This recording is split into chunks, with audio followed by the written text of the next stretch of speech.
The morning sun painted Ouagadougou in shades of gold as President Ibrahim Traoré stepped out of the presidential palace. Unlike other mornings filled with scheduled meetings and diplomatic protocols, this Monday carried a different energy.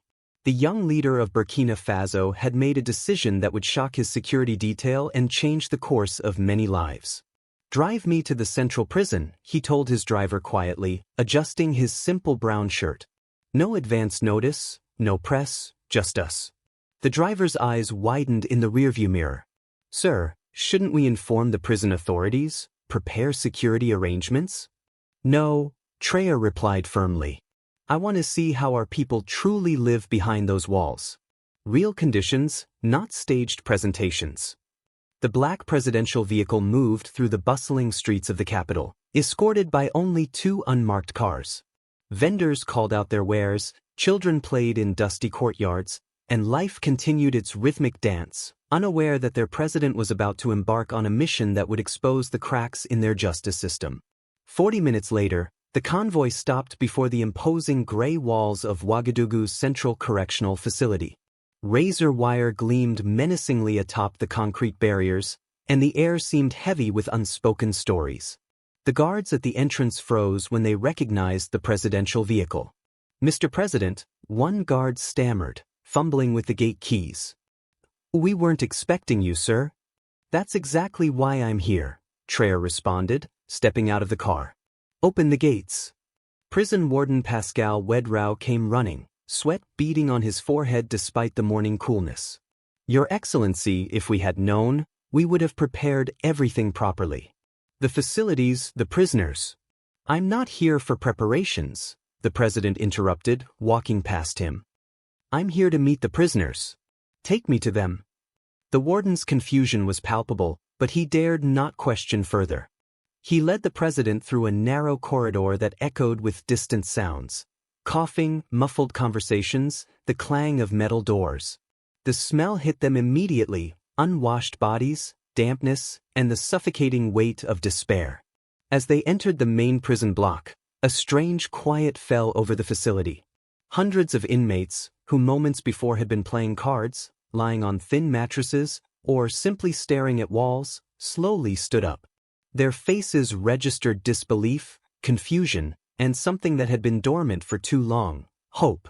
President Traoré moved among them with genuine curiosity and respect. He shook hands, asked questions, and listened to their stories with an attention that surprised even his own security detail.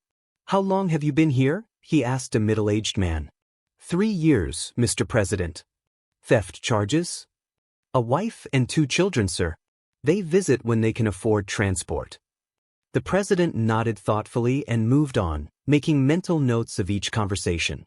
Some men spoke boldly about their cases.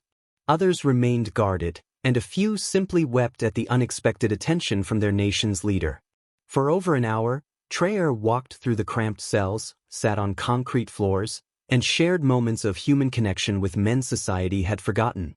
But it was in a small, darker cell at the far end of the block that his attention was caught by a figure who hadn't stood with the others. The man sat quietly in the corner, his head bowed, hands clasped loosely in his lap.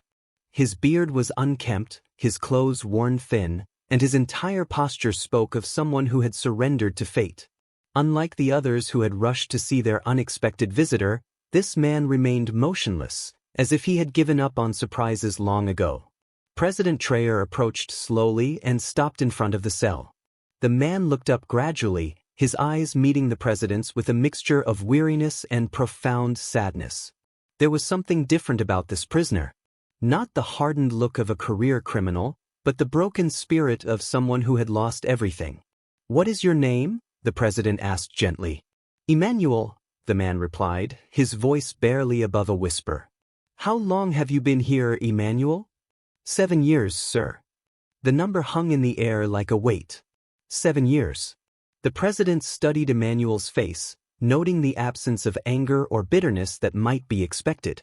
Instead, he saw something that touched him deeply, the quiet dignity of someone who had endured injustice with grace. "What were you accused of?" Traoré continued. Emmanuel swallowed hard before responding. "They said I stole money from my employer, but I didn't do it, sir." I worked for that man for many years.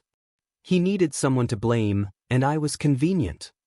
As Emmanuel spoke, his voice gained strength, as if talking to someone who genuinely listened was awakening something within him that had been dormant for years. The president listened intently, his experienced eye reading between the lines of the story being told. The conversation would continue, but already, President Ibrahim Traoré knew that this chance encounter would change both their lives forever. In this forgotten corner of an overcrowded prison, justice was about to find its voice through the most unexpected of messengers. The silence in Emmanuel's cell was profound, broken only by the distant sounds of prison life continuing around them. President Traoré remained standing before the cell, his eyes never leaving Emmanuel's face as the man continued his story. "I had no lawyer," Emmanuel said, his voice growing steadier with each word. "No one to speak for me. When they brought me to court, I stood alone while my former boss sat with his expensive attorneys. The judge barely looked at me before pronouncing the sentence, 15 years. The president felt a cold anger building in his chest. "Tell me about your employer." "What was his name?" "Laurent. He owned a logistics company where I worked as a clerk for 8 years. I was honest, punctual, never missed a day. But then his nephew needed a job." Emmanuel's voice trailed off, the pain of betrayal still fresh after all these years. President Traoré turned to the warden, who had been standing nervously behind him. "Bring me this man's file. I want every document, every piece of evidence, every record of his trial." "Sir, it might take some time to locate." "You have until sunset," the president cut him off sharply. "And I want to know who the arresting officers were, who the judge was, and I want a complete record of the investigation." As the warden hurried away, Traoré returned his attention to Emmanuel. "Why didn't you appeal? Surely there were options." Emmanuel's laugh was bitter but not angry. "With what money, sir? My wife left me within the first year. She took our children and moved back to her family's village. She said she couldn't bear the shame. I had no money for appeals, no connections, no voice that anyone wanted to hear." The president listened to this catalog of abandonment with growing resolve. This wasn't just about one man's suffering. It was about a system that had failed catastrophically, leaving the vulnerable to rot while the powerful escaped consequences. "Have you had any visitors in 7 years?" he asked. "No one," Emmanuel replied simply. "I wrote letters for the first 2 years, but they were never answered. Eventually I stopped trying. I learned to find peace in solitude." That evening, President Traoré sat in his office at the Ministry of Justice, a thick file spread across his desk. What he read made his blood boil. Emmanuel's case was a textbook example of judicial corruption and systematic failure. The investigation had been cursory, the evidence circumstantial at best, and the trial had lasted less than 2 hours. Most damning of all was the revelation about the presiding judge, Justice Amadou Diabra, who had been dismissed from his position 3 years earlier for accepting bribes. The man who had condemned Emmanuel to 15 years in prison was himself a criminal. The president picked up his phone and dialed his justice minister. "Dufresne, I need you here immediately. Cancel whatever you're doing." Minister Dufresne arrived within the hour, finding his president pacing behind his desk like a caged animal. "Sir, you asked to see me urgently." "I visited the central prison today," Traoré began without preamble. "I met a man named Emmanuel who has been rotting in a cell for 7 years for a crime he almost certainly didn't commit." He handed the minister the file. "Read this. All of it. Tell me how our justice system could fail so completely." As Dufresne reviewed the documents, his face grew pale. The case was indeed a travesty, built on fabricated evidence, processed by a corrupt judge, and defended by no one. Laurent had used his wealth and connections to frame an innocent man, and the system had eagerly obliged. This is terrible," the minister admitted. "But, sir, the conviction stands. We cannot simply—" "Cannot what?" the president interrupted. "Cannot seek justice? Cannot correct our mistakes? Cannot admit that we have imprisoned an innocent man for 7 years of his life?" The minister fell silent, recognizing the futility of arguing with his determined leader. "Here's what we're going to do," Traoré continued. Tomorrow, you will assemble an independent review team. I want prosecutors, defense attorneys, and human rights observers. They will re-examine this case from the beginning, and I want Loranger investigated. If he framed Emmanuel, I guarantee he's done it to others. Over the next 48 hours, the review team worked around the clock. They discovered that Gur's company had filed similar accusations against 5 other employees over the past decade. In each case, the accused had been poor, had no legal representation, and had been quickly convicted. The pattern was unmistakable. Even more disturbing was the discovery that several key pieces of evidence in Emmanuel's case had been fabricated. Signature analysis revealed that Emmanuel's supposed confession had been forged, and the financial records that allegedly showed his theft had been doctored. When the team presented their findings, President Traoré felt a mixture of vindication and fury. Emmanuel had indeed been framed, his life destroyed by a wealthy man's greed and a corrupt system's indifference. We will not only free him, the president declared. We will ensure that justice is finally served, and we will make sure this never happens again to anyone in our country. The next morning, President Traoré returned to the prison. But this time, he brought media, cameras, and a legal team. The nation was about to witness something unprecedented. Their president, personally righting a terrible wrong. The media convoy arrived at Ouagadougou's central prison. As the morning sun climbed higher in the sky, reporters, cameramen, and government officials followed President Traoré through the now familiar corridors, their footsteps echoing with purpose and anticipation. Word had spread throughout the prison that something extraordinary was about to happen. Emmanuel sat in his cell, unaware of the commotion building around him. 7 years of disappointment had taught him not to hope for miracles. When he heard footsteps approaching his cell, he barely looked up, expecting another routine inspection or perhaps a new cellmate. Emmanuel, came the familiar voice that had haunted his thoughts for 3 days. This time, when he looked up, Emmanuel saw not just President Traoré but cameras, legal officials, and faces filled with purpose. His heart began to race, but years of emotional protection made him hesitant to believe what his eyes were telling him. Emmanuel, the president said, his voice carrying across the sudden silence of the prison block. I have read your file. You were not only wrongly accused, you were betrayed by a system that should have protected you. The cameras captured every word, every emotion, as prisoners throughout the facility pressed against their cell bars to witness this unprecedented moment. I'm sorry, President Traoré continued, his voice heavy with genuine regret. Our nation failed you. Our courts failed you. But today, we begin to make it right. He turned to the legal team beside him. Emmanuel, you are going home today. For a moment, Emmanuel couldn't process the words. Going home.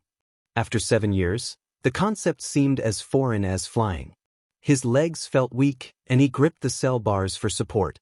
This is real? He whispered, tears beginning to stream down his face. Yes, the president replied firmly. You are a free man. As the cell door swung open for the final time, Emmanuel stepped into the corridor on unsteady legs. The other prisoners erupted in cheers, their voices echoing off the concrete walls in a thunderous celebration of justice finally served. Many of them wept openly, seeing in Emmanuel's freedom a glimmer of hope for their own situations. Outside the prison, a crowd had gathered. News of the president's dramatic intervention had spread throughout Ouagadougou, and people had come to witness this moment of justice. As Emmanuel emerged into the sunlight, squinting after years of dim, artificial lighting, the crowd burst into applause. Reporters thrust microphones toward him. How do you feel? What will you do now? Do you harbor anger toward those who wronged you? Emmanuel stood quietly for a moment, overwhelmed by the attention, the noise, the freedom. Finally, he spoke, his voice barely audible above the crowd. I don't know how to feel, he said honestly. I have no family, no home, no job. But for the first time in 7 years, I have hope, and perhaps that's enough to start with.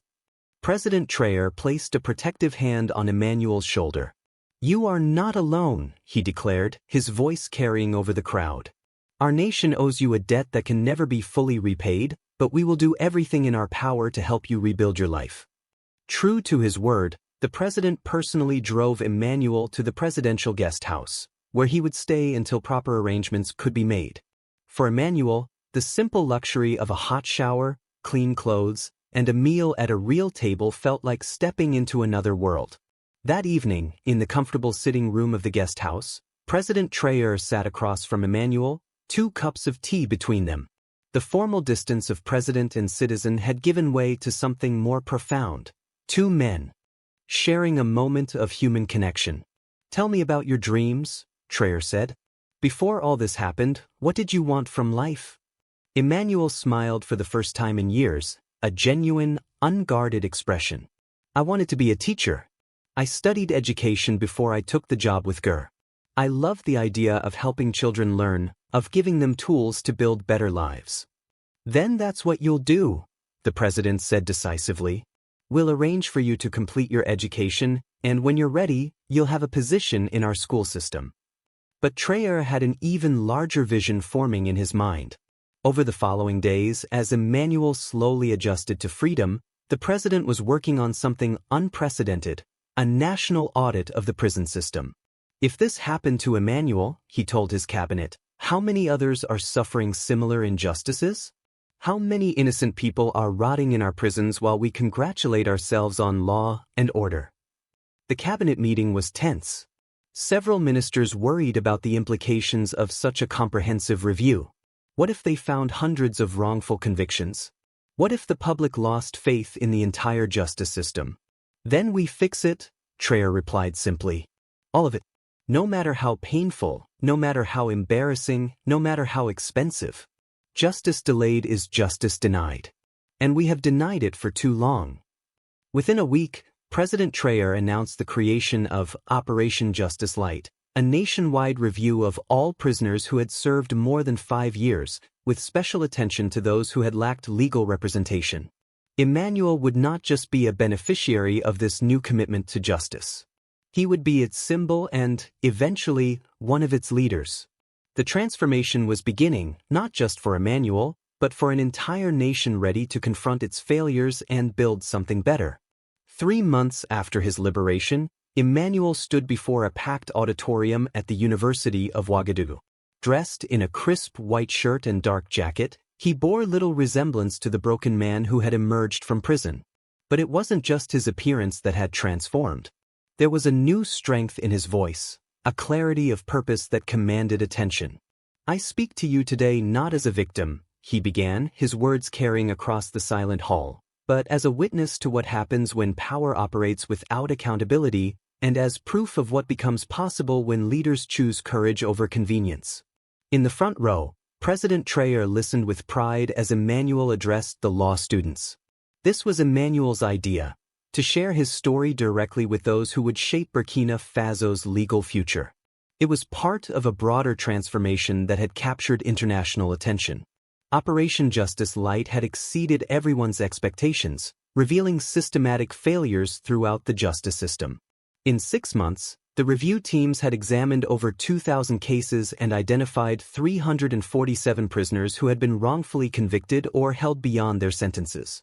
Each case was a story of broken families, lost opportunities, and human dignity trampled by a system that had forgotten its fundamental purpose. But perhaps the most significant discovery had been the pattern of corruption surrounding Laurent Ger and others like him. The investigation had uncovered a network of wealthy businessmen who had systematically used false accusations to eliminate inconvenient employees, competitors, or critics. Judges had been bought, evidence fabricated, and witnesses intimidated. Ger himself now sat in the same prison where Emmanuel had spent 7 years, facing charges of fraud, bribery, and conspiracy. The irony was not lost on anyone, least of all Emmanuel, who had visited his former employer to deliver a message of forgiveness that had moved even the hardened businessman to tears. "Justice is not revenge," Emmanuel had told Ger through the prison bars. "It's the hope that others won't suffer as we both have. You in your greed, and me in my innocence." President Traoré had been so moved by this encounter that he appointed Emmanuel as special advisor on prison reform and human rights, a position that had never existed before but had quickly become essential to the government's transformation efforts. Emmanuel's work took him across the country, from the largest facilities in major cities to small, rural jails that had operated without oversight for decades. In each location, he brought not just the authority of his government position but the credibility of someone who had lived the reality of wrongful imprisonment. In the northern town of Dori, he discovered a man who had been forgotten in a cell for 12 years without a trial. In Bobo de Lasso, he found 3 women who had been imprisoned for economic crimes that investigation revealed to be simple poverty. Each case strengthened his resolve and deepened his understanding of how justice could be corrupted by indifference. But Emmanuel's most important contribution was his insistence that reform must go beyond simply freeing the wrongfully convicted. He advocated for comprehensive support systems, job training, psychological counseling, family reunification services, and legal aid programs that would prevent such failures in the future. Freedom is not just opening a cell door, he explained to a gathering of international human rights observers. It's ensuring that people have the tools to build meaningful lives and that the system that failed them is rebuilt to serve justice rather than power. President Traoré had embraced this vision completely. Under his leadership, Burkina Faso became a model for judicial reform across West Africa. The country established legal aid clinics in every region, implemented mandatory training for judges and prosecutors, and created an independent prison oversight board with Emmanuel as its chair. The changes were not without political cost. Some powerful figures who had benefited from the old system pushed back, accusing the president of being naive and Emmanuel of being vindictive. But public support remained strong, especially as more families were reunited and more injustices corrected. 1 year after his liberation, Emmanuel returned to the Ouagadougou Central Prison for a ceremony that would have been unimaginable just months earlier. The facility had been completely renovated, with improved living conditions, educational programs, and legal aid services. Most importantly, a new plaque hung at the entrance. Justice delayed is justice denied. Never again. Standing before the assembled crowd of officials, former prisoners, and their families, Emmanuel reflected on the journey that had brought them all to this moment. "A year ago, I sat in a cell believing that the world had forgotten me," he said. "I was wrong. The world hadn't forgotten. It simply wasn't listening. Today, we celebrate not just my freedom, but our collective commitment to ensuring that every voice is heard, every case is fairly judged, and every person is treated with the dignity they deserve." President Traoré took the podium after Emmanuel, but his words were brief. "Sometimes," he said, "a leader's greatest achievement is learning when to follow. Emmanuel has taught our nation more about justice than any law book ever could. The work continues, but the foundation is strong." As the ceremony concluded and the crowd dispersed, Emmanuel remained for a moment in front of his former cell, now converted into a library. Through the barred window, afternoon sunlight streamed across books on law, human rights, and social justice, tools for future generations to build a more just society. Walking away from the prison for the final time as a free man, Emmanuel carried with him not bitterness for the years lost, but hope for the lives that would be saved by the changes they had fought to implement. Justice, he had learned, was not a destination but a journey, one that required constant vigilance, courage, and the willingness to listen to voices that others might ignore. The sun set over Ouagadougou, painting the sky in brilliant oranges and purples as Burkina Faso continued its own journey toward a more just tomorrow.